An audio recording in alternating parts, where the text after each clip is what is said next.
French came to our country long time ago than that, but what I know in 1944 beginning, and I went to school in 1947.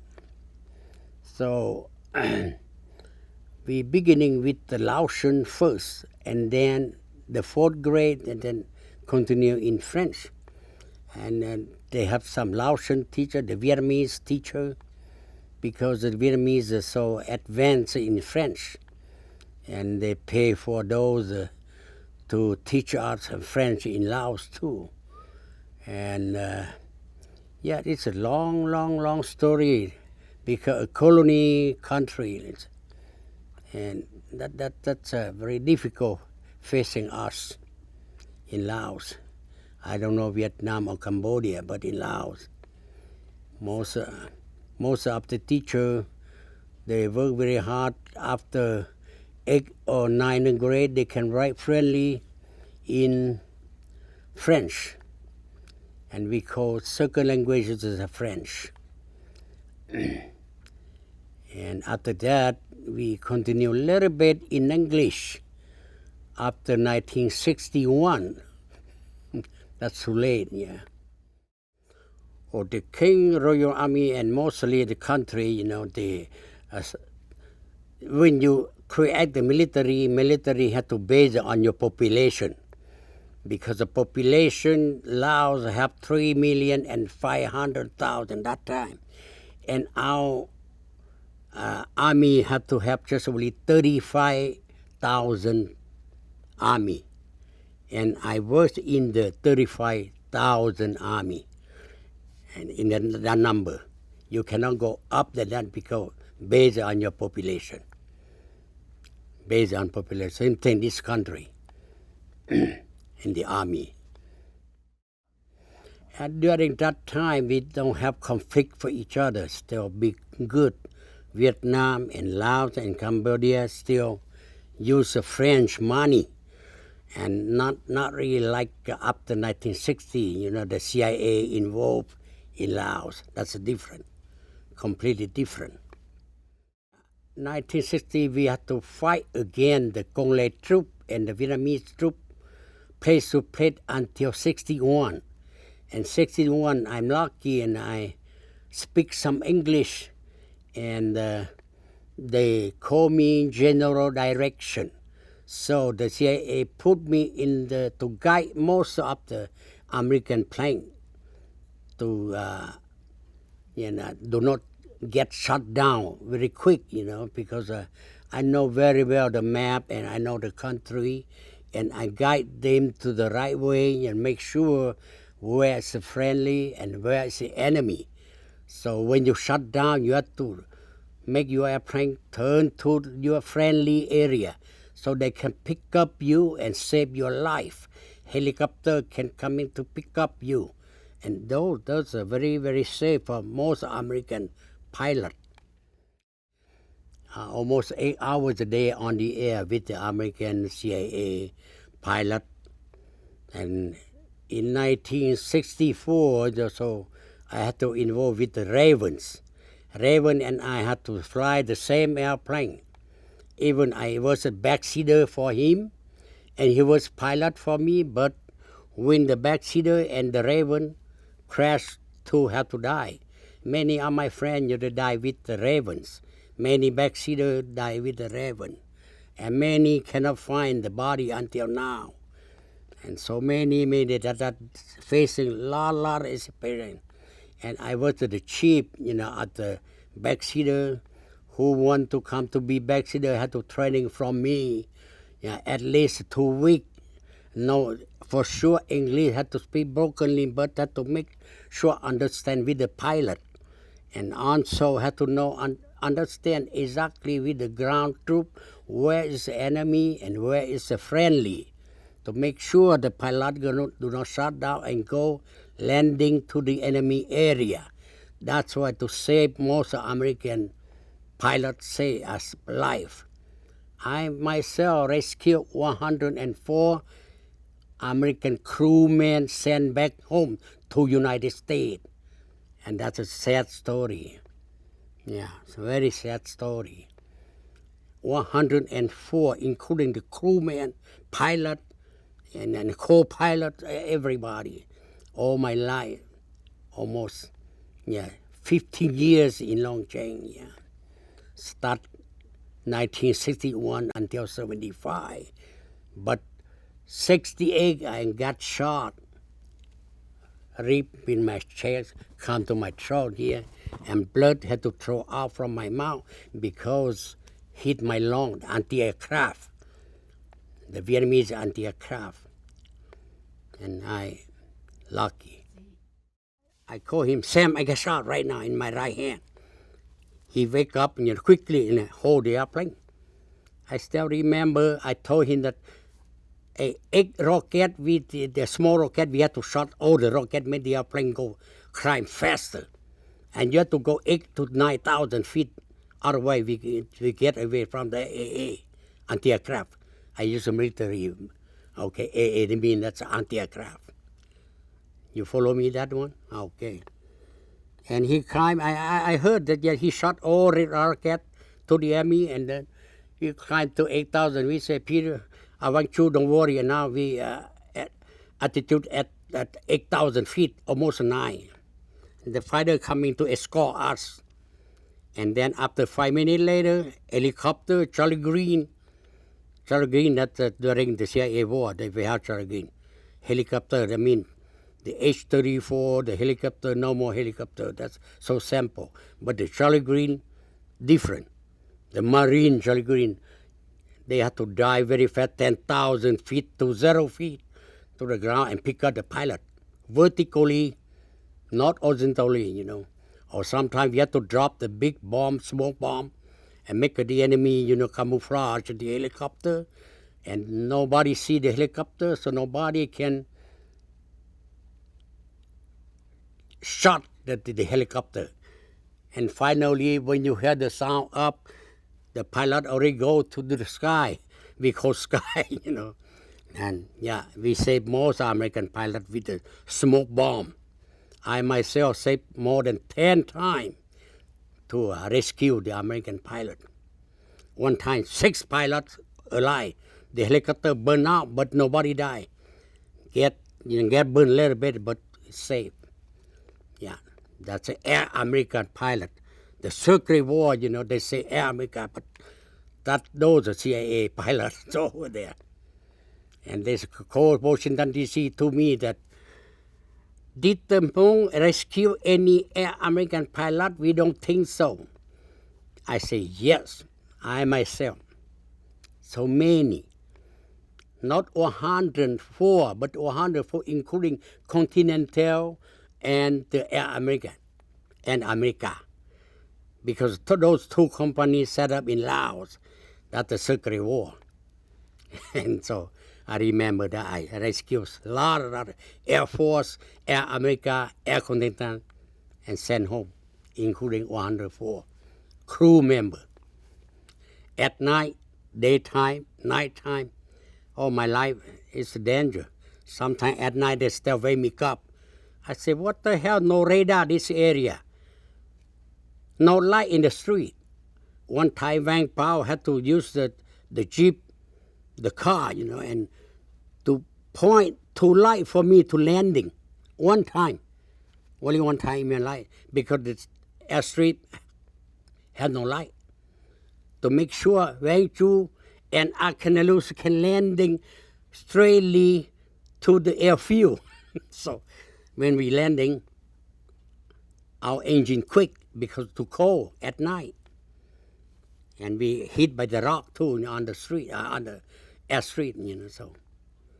That's a very danger.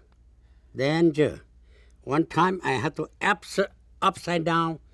I carried 2 drums of gasoline to Kong Le, to President Kong Le. Kong Le is the enemy that time, but they become friendly. And Vang Pao said, you have to carry these 2 gasoline sent to Plant Up Jar and give to Kong Le.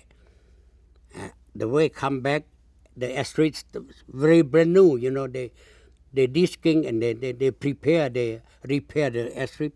Big rock like this, and my nose will hit the rock upside down.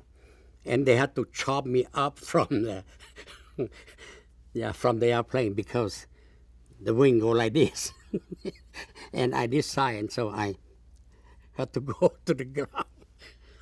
Now that's difficult in my life during those. I say crazy war, crazy war. I don't say that's a war, a military war. I say myself. Somebody, they can say in their way, but I say in my way that's a crazy war. I'm suffer so much until I cripple. Yeah, I came to America for 39 years this year, but I use only my left hand and my head to do some earning for my kid, even my crew. I have nothing. That be sad, very sad. One American, he's a Green Beret. One day, we go picnic. I have a magnetophone in French, okay, and the speaker, and I turn the disc. We don't have a cassette or like today. Before we had the disc, put the disc in, what they call in English, disc? A record, record. I put the record, and most of the Hmong, young girl from the radio station want to listen music, and they come to me. And one guy, his name is Burt Smith. Burt Smith, he's a Green Beret. He worked hard in this country. He coming. Green Beret. Yeah, he's a Green Beret. But his name is Burt, B-U-R-R, and Smith, last name Smith. He died now. He passed away in Arizona. He's one of my good friends. He coming, watch those girls listen, and the record with me, and he cried. The American tall guy, he cried and cried. I said, my friend, what's wrong with you? You're so good to me. He said, no, Vang Chou. No. Listen me, I will talk to you later. And then he gave me very, very good lesson. He said, yes, why? Our government, okay, why our government had to come to small country like this and let you suffer. If we can stay here and be your friend, be your backbone, that's good. When we wash our hands and we go home, they're going to push you until the end. You get suffer, persecute you. I say maybe true. And it's lucky we stay here, we be your old brother all time, or your big bone all time. That's good for you. When we change our policy and we go back home, no safe for your guy. Maybe he said the truth for me. And I laughing and say, you do good job, but okay, you and I, we are good friends. We had to resist those Vietnamese, it's not their country. United Nations had to get some good, principle for us someday. I had to have the limit. And you have to go back to your country, and I go back to my country, and then you negotiate each other and to build the relationship to not have war. I hate war too. War is unpopular. And same thing, a lot of demonstration in United States right now. There at that time, a lot of demonstration in this country. I see the TV. Yeah, I saw the TV. People, they say unpopular war in South Vietnam. So, boy, the CIA had to involve so much about that. I mean, we all know that too, but we cannot say anything. You are a small guy, and the boss will control you. What I say is just only that, and I say, yeah, but we are good friends. We are good friends. We have each other. We don't know which day we're going to die first or the peace is going to set first. We don't know. Until 1975, American watched here in March someday, I forget the date, but March of 1975, American fell from Saigon. They continued to Laos in April, and to come to April. March, April, yes, 1 month before. Then the Lao lost political everything, and yeah, they're just chasing you like the cat chasing the mouse, just like that. And what did you do? You just hang on, take my crew, take everybody. I just put it in, the airplane and run away, fly away to Thailand, and then to become a refugee for 1 year over there, all my life, And so very suffer, and so many so people behind, and they cry and cry. But some American, they get the airplane coming to help. Last night I met with one kicker pilot. He said, I was the one get C-46 come to Long Cheng and to pick up the refugee. I said, thank you for your effort. But no pilot, just only 2 pilots. They say they never fed me with that airplane, C-46 mean that bigger than DC-3. DC-3, bigger than DC-3. And have only one kicker in the back, and to pull out the refugee hand up to the airplane. It's hard. If we have pilot, we can make then 10 trips in Long Cheng to Thailand. And I say, thank you for your 2 trips.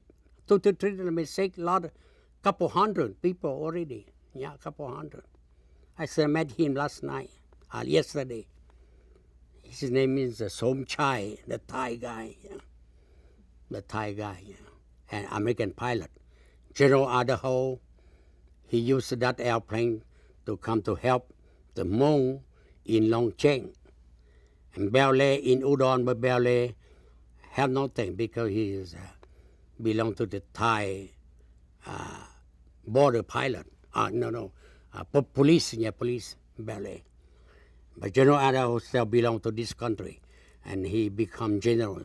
Brigadier General, Idaho. U.S. leaving, they was very scared that time because the Vietnamese pushing very fast. The second day only, when the American CIA wash their hand, they have the war is end today in 1975. The CIA war, I mean that end in 75, May 75. In Laos. They wash their hands and return home. We had no baboon, no nothing, no support, no supply. How can you resist the Vietnamese have 98,000 million people?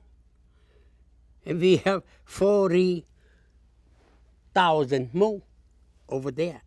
40,000 Hmong, including all in Laos, 3,500,000 population. How can we resist? You have to run away. Die today and die tomorrow. You better choose die tomorrow. According to all people proverb, so. And you choose to die tomorrow. That's why everybody escape. It's not easy.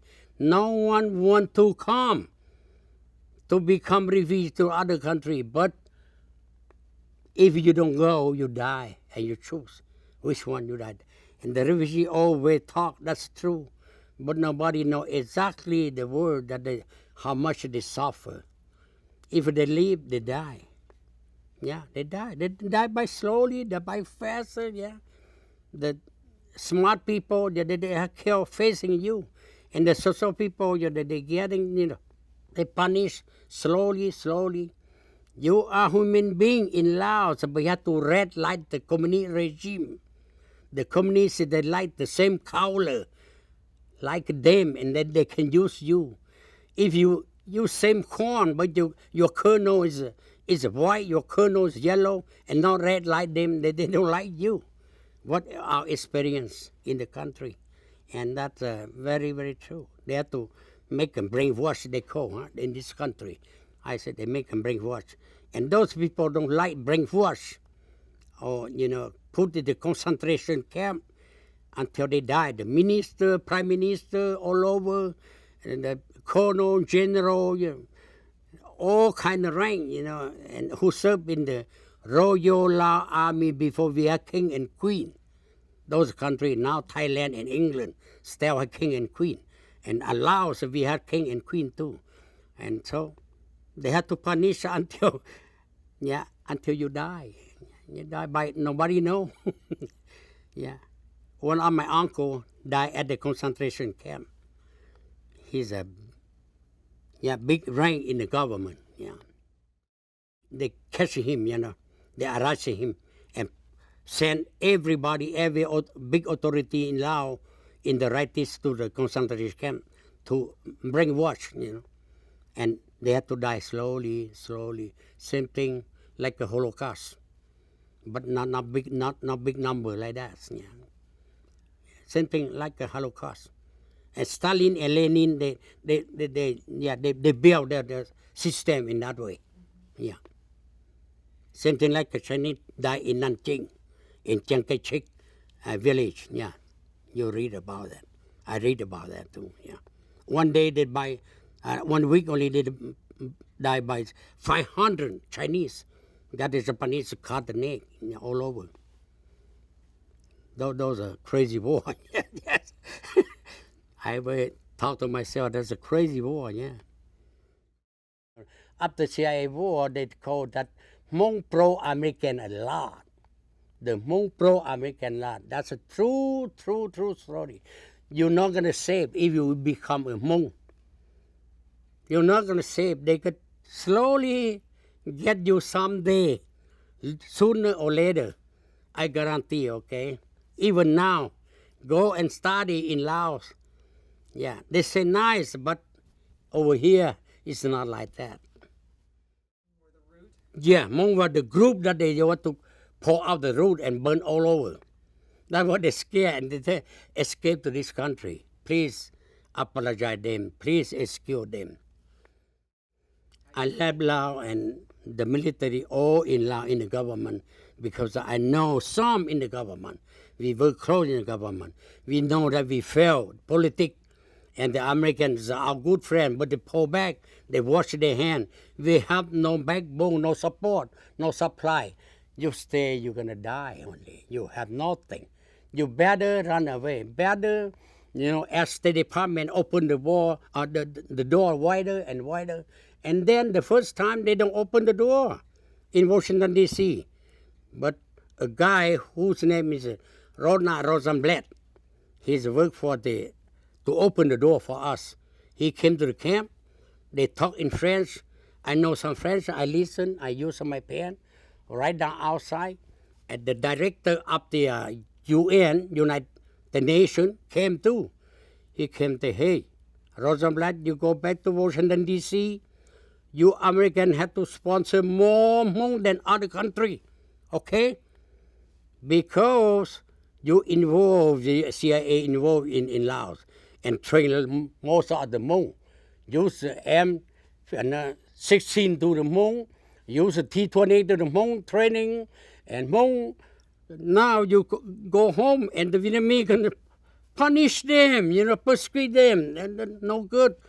I was the director of the United Nations. I was taught to other countries like Australia, Canada, French, and other countries to help you too.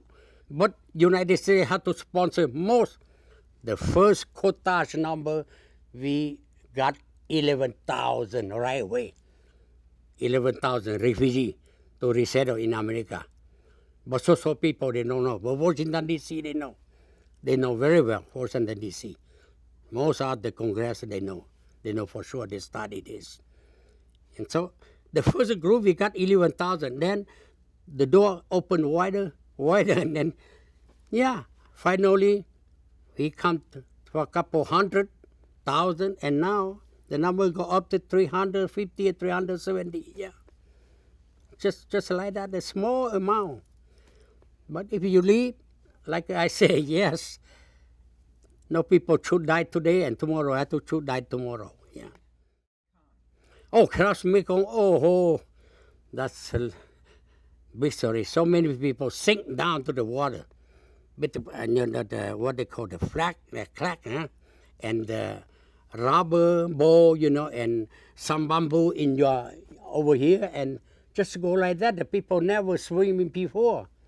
Some people, they're smart, they get the plastic, bag, and they blow out, and they tie it up, and they put like more for them, and just try to go, try to cross the Mekong sometime, Some narrow, you go faster. Some wide, you go to the place very wide, half kilometer or half mile, or you have to, many they lost their life. The children and people, cannot hold it. Or sometimes, particularly they see and they use the machine gun to shot in the river too. If you're talking about that. Yeah, my life, I just sent all over because at that time I was pilot, and I'm lucky because one of my younger brother, he's fly that airplane too, and the other one, his mother still very ill, but he had to take the refugee first. And I put my family in there, 2 family in there, and C-47 carry just only that's a very high altitude and carry for 30 people only. I put 30 people for the first. And after, so many colonel, major, captain, family coming to getting in there. But I lucky the second plane, I put my family in. And I had to escape by Vang Pao small plane because no pilot. I got shot, a crippled. Usually a pilot to come back to fly, they had to check by the instructor by 1 week. But I had 8 years to get shot. And Vang Pao told me that, can you fly my airplane to Thailand? Usually I supposed to say no, but I say, yes, I trained that airplane, I can fly for you. For you, I can fly. For somebody, I don't want to share my life to the jungle like that, okay? And say, okay, because all pilots run out, no more, no pilot, they run away. They go by their family. General Vang Pao, that time in Long Cheng, So General Vang Pao is still in Long Cheng, So you leave. I still there, with him. And he forced me to fly his airplane. He forced me, you have to fly my airplane and to Thailand because I sell for $30,000-$40,000. I can take those money to feed my family in America. And I love him. I said, for you, I can fly. I can fly. That even what matter, what's matter doesn't matter. I can fly for you. But usually 8 years no good for me. And your airplane tied up for 6 months in the ground. I go to start the airplane, start nothing. The battery, run out. I had to jump my car.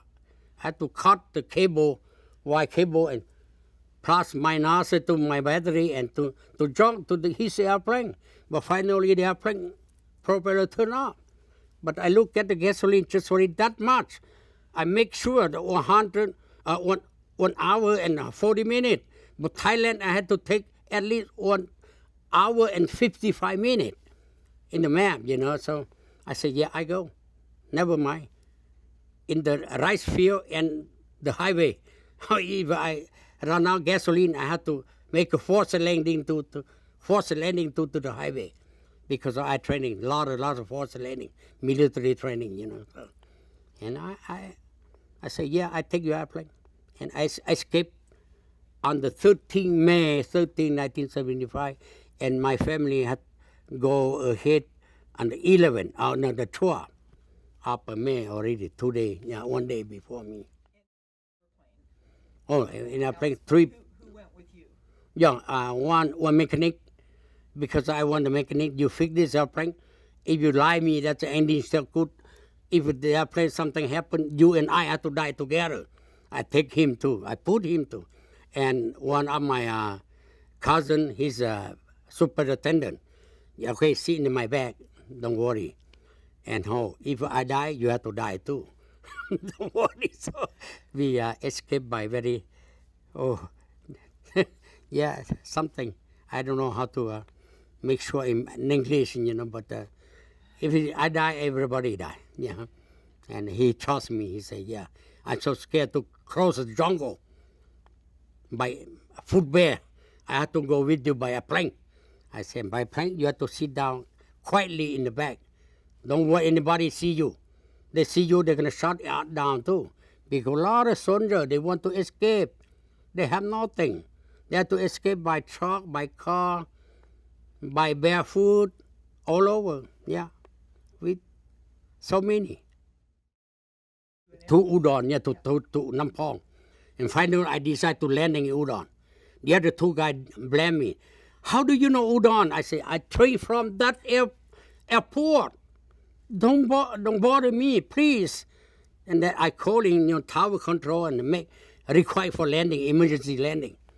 And they open the airport to me. Okay, I forget my airplane the number, but the letter, I forget long time. I got shot too. I go there. What kind of emergency? I got low fuel. I empty fuel right now. And say, okay, you follow another small plane. Okay, landing. And I saw them send the fire truck, to the airport, only one. And it's a long time. So the mechanic and we both handle the airplane and make 3 jump. Because 8 years, bump right there. And then they touch down and we taxi to the parking lot. And he still have gun. I have one pistol here, Magnum pistol. He got one in the air. He saw chicken, he told me that, my brother, if you landing in Udon, Thailand, how about my gun? I say, if you scare, open the window in the rice field over there. Okay, throw away your gun. I have to carry with me. If the Thai authority catch me, arrest me, I give to them like a gift. Okay? And he throw his gun to the airfield. And finally, landing in the ground, he still scare me again. You don't know where to park. How do you park? I say, a pilot, you have to ask him permission for the tower control. They get permission to park, and you have to park. To land, and you have to follow the instruction to land.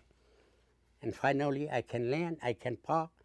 I tie my airplane, and then I walk to the Continental, and many Americans still there. They told me that you fly the airplane here? Yes. But I parked to the Air America parking over there. And they said, go back and taxi the airplane back to this hangar. And I let the mechanic, okay, you go over there and taxi the airplane. Come. Yeah, that's then I met with my family. My family is still there. They still get their fried rice to my family. My crew still eat too. And I'm happy that, I enjoy my family now. And finally, General Idaho get the C-46 to take our family to the refugee camp again. Yeah, and that's why I know in the refugee camp. Daniel, he was there, only one guy. Most of decided they come home, and he's the only one officer guy, young man, and not graduate college yet, second year college. And his mother's a good friend of ours, Louise. He born in San Jose. Yeah, and he's interviewed me, get a T number for all the refugees. Even you, I work every day with him. He asks you questions about the M16, about the hand grenade, the 105, about the so military equipment, weapon. So you have to pass through those so that you can get the T number come from T mean that's Thailand. And the I-94, that's they write Laotian refugee parolee. It's not Hmong because we are nationality Laotian, but ethnic Hmong only, original Hmong. And we understand that. And we have to answer exactly the question. So you pass the interview. But finally, the tied up the door, and Ronald Rosenblatt do not open the door in Washington D.C. yet.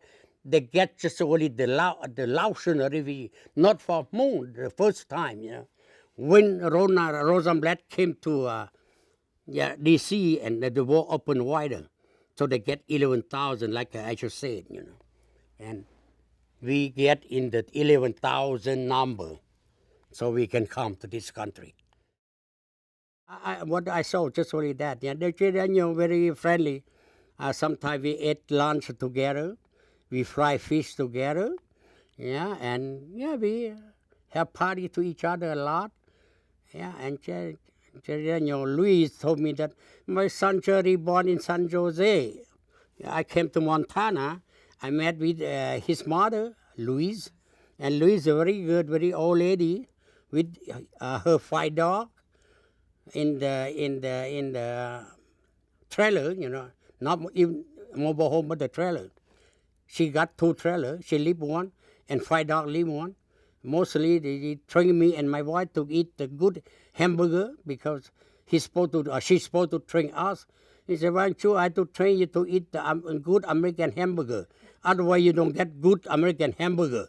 And I be patient to follow her. And she gave me good, but she's nice lady.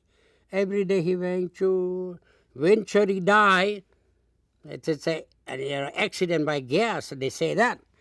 And carried to Montana, and he told me the Vang Jew, my son worked for Hmong long time, and one Hmong perform his ceremony, his funeral ceremony.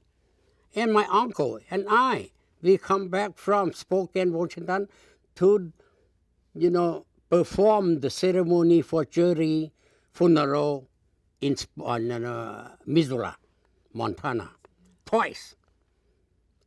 By 2 months. The first month for the body, the Jerry himself to come, and the second month they call for the spirit, for the spirit, and you have to go to reborn again or something like that.